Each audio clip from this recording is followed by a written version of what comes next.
사랑의 하나님 아버지, 우리가 찬송한 것 같이 괴로움과 죄가 있는 곳, 나 비록 여기 살아도 빛나고 높은 저곳을 날마다 바라보며 나아갑니다.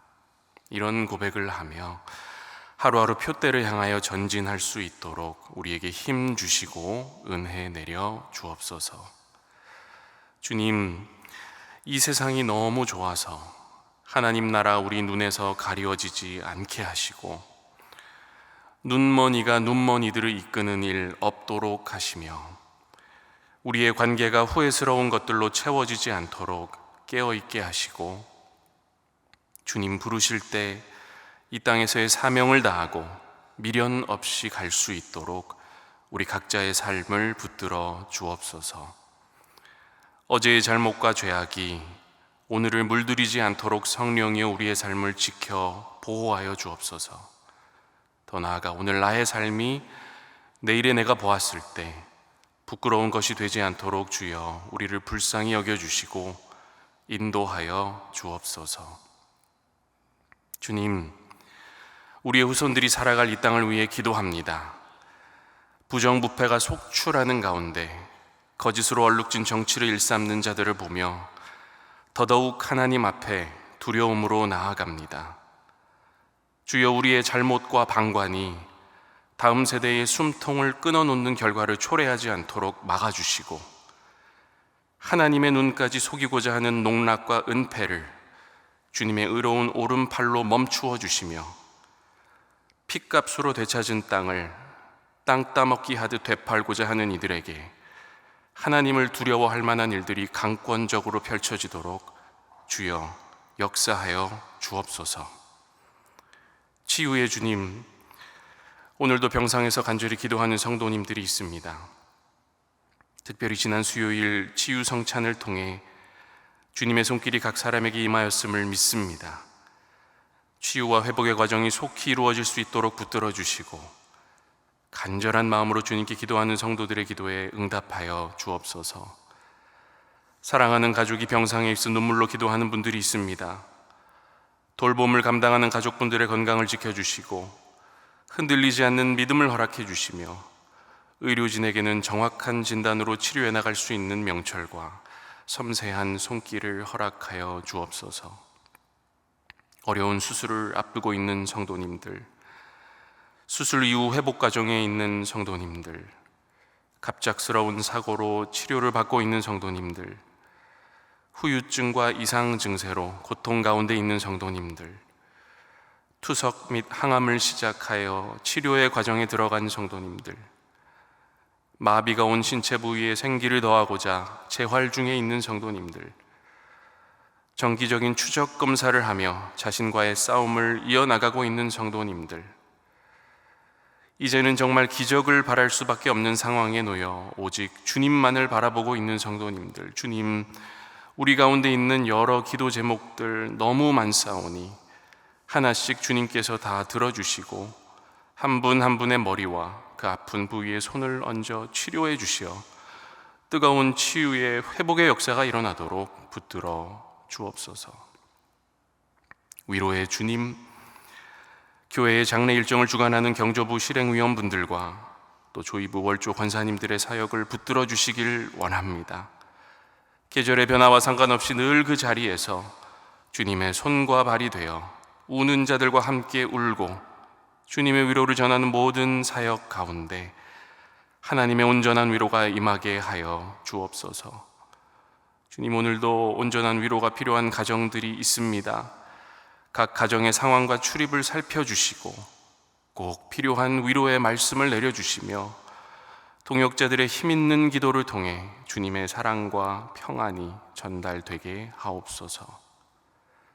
능력의 주님, 가깝지만 멀게 느껴지는 북녘 땅의 형제 자매들을 위해 이 시간 기도합니다. 신앙의 자유가 없는 곳에서 목숨을 걸고 하나님의 말씀을 사모하며 믿음을 숨기고 살아가야만 하는 지체들을 더욱 가까이 만나주시고 늘 뜨거운 성령의 임재로 붙들어 주시길 원합니다. 남과 북이 복음의 능력으로 하나가 되어 자유롭게 함께 예배하고 찬양하고 기도할 그날을 위해 준비하도록 하나님의 섭리의 손길로 인도해 주옵소서. 더불어 오늘도 세계 곳곳에서 복음 사역을 감당하고 있는 선교사님들을 위해 기도합니다. 주어진 사명을 능히 감당하며 나아갈 때 늘 일용할 양식과 신령한 복이 끊어지지 않는 것을 경험케 하여 주시고, 선교사님들의 가정과 사역을 안전하게 지켜주시며 예수 그리스도 그 기쁜 소식을 전하는 곳마다 성령의 강력한 역사가 드러나게 하옵소서. 이제 말씀 앞으로 나아갑니다. 우리의 눈과 귀를 열어주시고 하나님의 말씀이 우리의 마음 가운데 깊이 들어와 우리를 감동케 하고 이끄시는 경험을 하게 하옵소서. 예수 그리스도의 이름으로 기도합니다. 아멘. 오늘 우리에게 주시는 하나님의 말씀, 다니엘 9장 1절부터 14절까지의 말씀입니다. 다니엘 9장 1절부터 14절까지의 말씀, 우리 함께 봉독하겠습니다. 메대 족속 아하수에로의 아들 다리오가 갈대아 나라 왕으로 세움을 받던 첫해, 곧 그 통치 원년에 나 다니엘이 책을 통해 여호와께서 말씀으로 선지자 예레미야에게 알려주신 그 연수를 깨달았나니 곧 예루살렘의 황폐함이 70년 만에 그치리라 하신 것이니라. 내가 금식하며 베옷을 입고 죄를 덮어쓰고 주 하나님께 기도하며 간구하기를 결심하고 내 하나님 여호와께 기도하며 자복하여 이르기를, 크시고 두려워할 주 하나님, 주를 사랑하고 주의 계명을 지키는 자를 위하여 언약을 지키시고 그에게 인자를 베푸시는 이시여, 우리는 이미 범죄하여 패역하며 행악하며 반역하여 주의 법도와 규례를 떠나싸우며 우리가 또 주의 종 선지자들이 주의 이름으로 우리의 왕들과 우리의 고관과 조상들과 온 국민에게 말씀한 것을 듣지 아니하였나이다. 주여, 공의는 주께로 돌아가고 수치는 우리 얼굴로 돌아오미 오늘과 같아서 유다 사람들과 예루살렘 거민들과 이스라엘이 가까운 곳에 있는 자들이나 먼 곳에 있는 자들이 다 주께서 쫓아내신 각국에서 수치를 당하였사오니 이는 그들이 주께 죄를 범하였음이니이다. 주여, 수치가 우리에게 돌아오고 우리의 왕들과 우리의 고관과 조상들에게 돌아온 것은 우리가 주께 범죄하였음이니이다마는 주 우리 하나님께는 긍휼과 용서하심이 있사오니 이는 우리가 주께 패역하였음이오며 우리 하나님 여호와의 목소리를 듣지 아니하며 여호와께서 그의 종 선지자들에게 부탁하여 우리 앞에 세우신 율법을 행하지 아니하였음이니이다. 온 이스라엘이 주의 율법을 범하고 치우쳐 가서 주의 목소리를 듣지 아니하였으므로 이 저주가 우리에게 내렸으되 곧 하나님의 종 모세의 율법에 기록된 맹세대로 되었사오니 이는 우리가 주께 범죄하였음이니이다.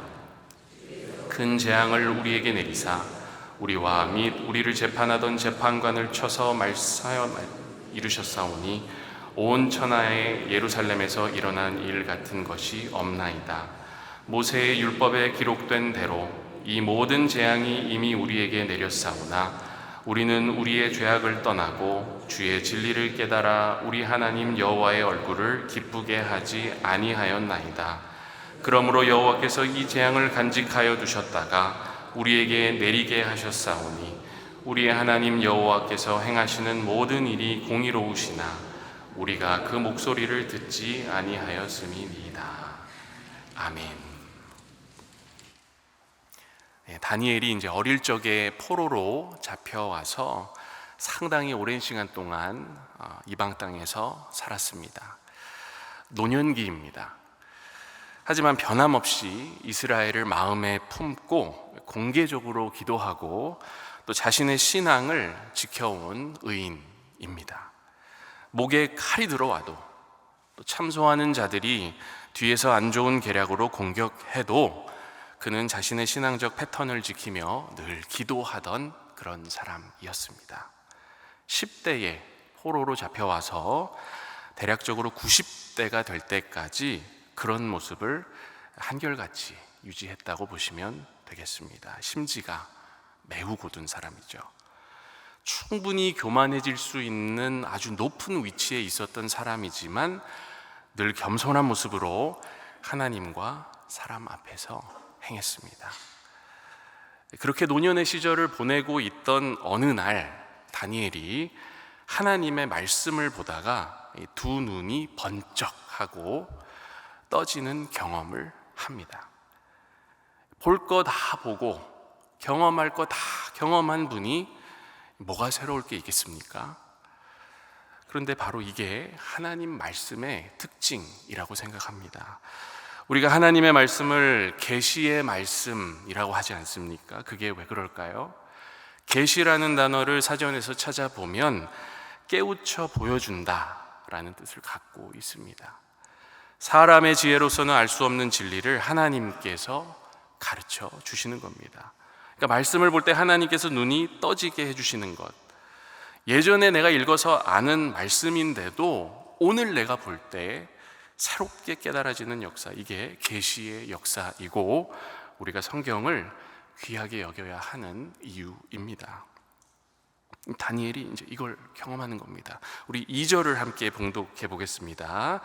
곧 그 통치 원년에 나 다니엘이 책을 통해 여호와께서 말씀으로 선지자 예레미야에게 알려주신 그 연수를 깨달았나니 곧 예루살렘의 황폐함이 70년 만에 그치리라 하신 것이니라. 여기서 책을 통해 이렇게 나와 있는데 이 책은 구약의 책들이라고 생각하시면 됩니다. 근데 다니엘이 지금 이 책들을 처음 읽는 것이 아니었을 겁니다. 늘 구약의 말씀들과 계명들을 이분은 끼고 살았을 텐데 얼마나 잘 아는 말씀이었겠습니까? 아마 바벨론에 있는 그 누구보다도 이 책들에 대해서는 가장 잘 알고 있었을 겁니다. 근데 그날따라 예레미야 선지자가 기록한 글을 읽는데 새롭게 깨달아지는 것이 있는 겁니다. 늘 읽었던 말씀인데 그날 하나님께서 와닿게 해주시는 내용이 있었던 겁니다. 뭘 깨달았다고 나옵니까? 여기 보니까 그 연수를 깨달았나니 곧 예루살렘의 황폐함이 70년 만에 그치니라 이렇게 나오는데 이 다니엘이 포로가 된 거는 주전 605년 경입니다. 그리고 오늘 다니엘이 이 말씀을 읽은 것은 주전 538년 경입니다. 이 기간을 계산해 보면은 67년이라는 세월이 나옵니다. 무슨 말입니까? 70년이 거의 다 찬 거예요. 우리 유대 민족의 포로 생활이 얼마 남지 않았구나. 하나님의 말씀을 읽다가 이방 땅에서 묶여 있는 생활이 이제 얼마 남지 않았다는 것을 깨닫게 되는 겁니다. 얼마나 기뻤을까요? 근데 다니엘은 기뻐하는 데서 그치지 않고 하나님의 계획과 뜻이 이루어지도록 기도해야겠다고 생각합니다. 바로 이 부분이 중요한 겁니다. 통독하는 데서 그치지 않고 기뻐하는 데서 그치지 않고 묵상하고 연구하는 데서 그치지 않고 이것을 기도로 발전시키는 것.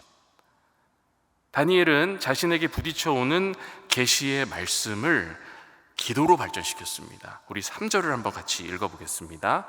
내가 금식하며 베옷을 입고 죄를 덮어쓰고 주 하나님께 기도하며 간구하기를 결심하고.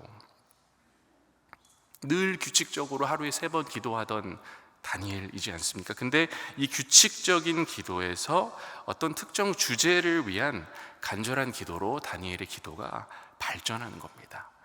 이렇게 이제 새벽에 나와서 기도를 규칙적으로 하시는 분들에게 이런 역사가 있기를 원합니다. 하나님께서 말씀 가운데 놀라운 것들을 깨닫게 해주실 때가 있지 않습니까? 그럴 때 거기서 멈추지 않으시고 그것이 우리의 기도로 이어지는 놀라운 역사가 또한 임하기를 주님의 이름으로 축복합니다. 사역하면서 가장 많이 받는 질문이면서 동시에 가장 대답하기 어려운 질문이 있습니다. 그게 뭐냐면, 목사님, 어떻게 기도를 잘할 수 있나요? 이 질문이 가장 난감합니다. 근데 기도의 사람 다니엘의 모습을 보면은 좀 힌트를 얻게 되는 것 같습니다. 말씀을 보고 하나님께서 감동을 주시는 계시의 말씀을 가지고 우리가 기도하는 겁니다. 목사님, 너무 단순한 대답인데요.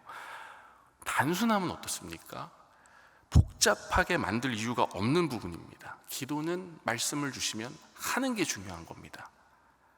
이처럼 건강한 기도 생활이라는 건 언제나 하나님의 말씀과 엮여 있어야 합니다. 기도의 성자라고 잘 알려진 영국의 조지 뮬러라는 분이 계시지 않습니까? 이분도 뭐라고 했습니까? 하나님의 약속에 근거하여 기도하십시오. 단순하게 얘기했습니다. 그 약속이 어디 있겠습니까? 성경에 있죠. 기도할 때 그냥 기도하지 않고 이 말씀을 따라서 기도하는 것, 우리가 오늘 본문에서 배울 수 있는 참으로 귀한 모습인 줄 믿습니다. 다음으로 넘어가서 다니엘의 모습에서 우리가 배울 수 있는 게 또 한 가지가 있는데, 바로 그가 기도를 하는데 매우 솔직하게 기도하고 이스라엘 백성을 위한 기도를 마치 자기 자신을 위한 기도같이 간절하게 한다는 특징을 갖고 있습니다. 우리 5절과 6절을 이어서 한번 읽어보겠습니다. 우리는 이미 범죄하여 패역하며 행악하며 반역하여 주의 법도와 규례를 떠나싸우며 우리가 또 주의 종 선지자들이 주의 이름으로 우리의 왕들과 우리의 고관과 조상들과 온 국민에게 말씀한 것을 듣지 아니하였나이다. 다니엘의 기도가 죄에 대한 자복에 지금 집중되어 있는데, 좀 특이한 점이 있다면 이스라엘 민족에 대해 기도하면서 그 민족의 범죄를 자복하는데 어떤 내용입니까? 첫째, 그들이 하나님의 말씀을 떠났다는 것. 그리고 둘째로 보면 그들을 일깨우고자 선지자들을 보내셨을 때 그걸 듣고도 무시했다는 내용입니다. 근데 이 기도를 어떻게 하냐 하면은 내가 잘못한 것 같이 기도한다는 거예요. 다시 말하면 그 민족의 범죄 가운데 자신의 범죄도 포함되어 있다는 사실을 그가 인식하고 있다는 겁니다. 자기 자신을 빼놓지 않는다는 것. 많은 경우에 우리는 이웃들과 민족을 위해 기도할 때 나와 상관없는 대상인 것처럼 기도할 때가 참 많습니다. 근데 다니엘은 지금 이거를 연결해서 생각을 하는 거예요. 지금 우리 민족이 이렇게 잘못 가서 이런 어려운 시절을 보내게 됐는데, 이렇게 된 것은 사실 자기 자신의 잘못도 있다는 것을 인식하고 있는 겁니다. 그래서 9장을 전체로 이렇게 보면은 우리라는 단어가 굉장히 많이 등장하는 것을 볼 수 있습니다. 제가 예전에 신학대학원 시절에 사경회라는 것을 신학교에서는 하는데, 신학생들이 다 한자리에 모여가지고 말씀 듣고 기도하는 자리입니다. 총 3년의 신학교 시절을 우리가 이제 신학대학원을 경험하는데, 첫째 사경회에서 제가 첫 해 정말 많은 은혜를 받았습니다. 그래서 그 다음 해에, 둘째 해에 사경회에 가면서 기대를 많이 하고 갔어요. 근데 갔는데 이게 너무 신기한 게 작년에 그 마음이 싹 사라진 겁니다. 그래서 말씀을 들어도 은혜가 안 되고, 찬양을 해도 마음이 안 움직여지고, 너무 마음이 닫혀 있는 거예요. 기도 시간이 됐습니다. 근데 기도가 하나도 안 나오는 겁니다. 그래서 제가 생각을 했어요. 작년에는 이 자리에서 내가 그렇게 뜨겁게 기도했는데 오늘의 나는 왜 이러지? 그래서 그냥 기도 시간에 눈만 감고 가만히 앉아 있었습니다. 근데 이게 시간이 너무 긴 거예요. 사경에는 기도를 길게 하니까 30분이 지나고 1시간이 됐는데도 기도가 잘 안 되는 겁니다. 그래서 마무리되기 직전인데, 그때 앞에서 기도회를 인도하던 분이 마지막에 무슨 기도를 하냐 하면 우리 한국 교회를 위해 기도합시다 하면서 울부짖으면서 기도를 하는데, 갑자기 제 마음에 어떤 불이 붙는 것 같은 느낌이 들더니 답답했던 마음이 터져 나오면서 눈물이 나면서 기도가 그때부터 시작이 되는 거예요. 그때 제가 무슨 생각을 했냐면, 이 기도를 하길 원하셨구나. 내가 어떤 기도를 해야 되는지 모르는 사람이었구나.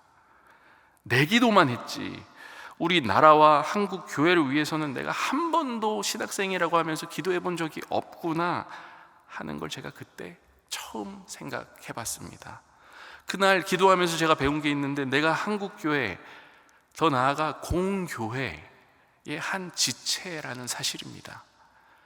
교회의 머리는 예수 그리스도라고 성경에 나옵니다. 그리고 그 교회는 그의 몸이라고 나오죠. 근데 내가 그 몸의 지체라고 합니다. 내가 교회를 위해 기도하는 게 결국 나 자신을 위해 기도하는 거랑 똑같은 거예요. 다니엘이 이스라엘 민족을 위해 가슴을 치며 기도할 수 있었던 건 자기 자신도 이스라엘 민족의 일원이었기 때문이죠. 그가 우리라고 하면서 기도할 수 있었던 것도 같은 원리라고 볼 수 있겠습니다. 11절에서 다니엘이 기도합니다. 우리 함께 이 부분을 같이 읽어보겠습니다. 온 이스라엘이 주의 율법을 범하고 치우쳐 가서 주의 목소리를 듣지 아니하였으므로 이 저주가 우리에게 내렸으되 곧 하나님의 종 모세의 율법에 기록된 맹세대로 되었사오니 이는 우리가 주께 범죄하였음이니이다. 여러분 생각해 보세요. 다니엘은 포로로 잡혀간 지 지금 하루 이틀이 아니고 엄청난 시간이 흘렀습니다.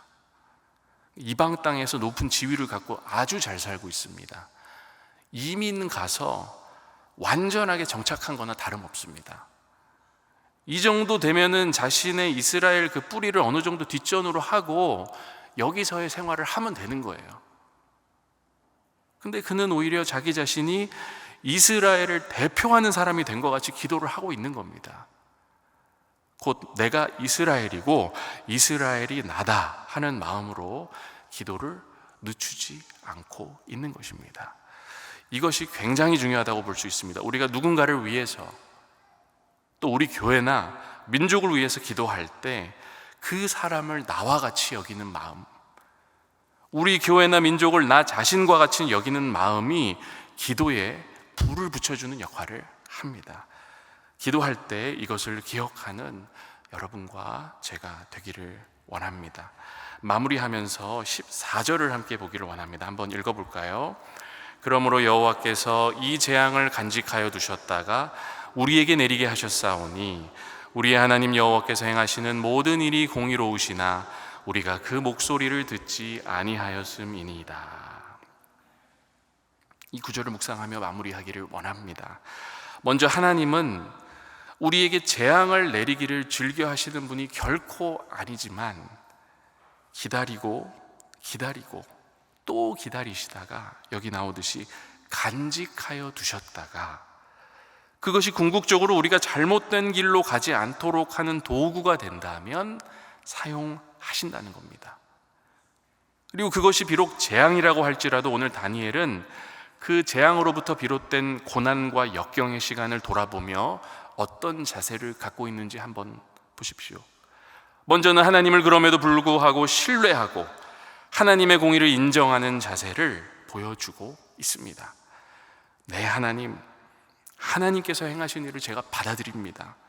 뼈를 깎는 고통이고 그게 제 삶에 굴곡을 더하는 것이었지만 일평생 힘들었지만 하나님께서 행하신 일이라면 제 삶으로 받아내고 감내하겠습니다.